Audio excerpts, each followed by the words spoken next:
You ask Tiger to solve. This deals with linear equations with one unknown. The final result is x equals -4. Let's solve it step by step. Simplify the expression. Group all constants on the right side of the equation.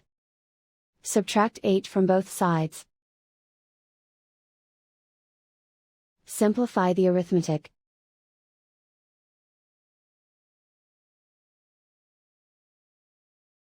Isolate the x. Divide both sides by -2. Cancel out the negatives. Simplify the fraction. Move the negative sign from the denominator to the numerator. Find the greatest common factor of the numerator and denominator. Factor out and cancel the greatest common factor.